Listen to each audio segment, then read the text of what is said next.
который помнит свою историю, уважает своих героев. Эта страна непобедима. Никто не забыт, ничто не забыто.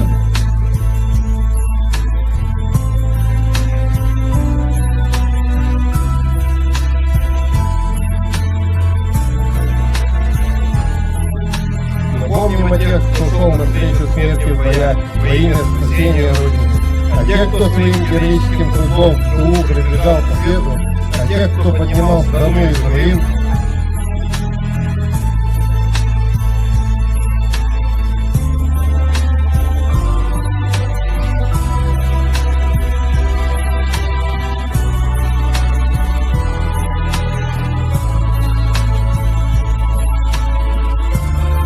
Город Иркутск и город Талган – это города трудовой славы.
Когда я ставлю свечу, я, конечно же, вспоминаю своего родного дедушку, который участвовал, да, против милитаристской Японии, свою бабушку, которую очень люблю, и своих бабушку и дедушку, которые очень много работали в тылу, да, во время войны, это в Верхоянском Улусе. Там очень тяжелая работа тоже проходила.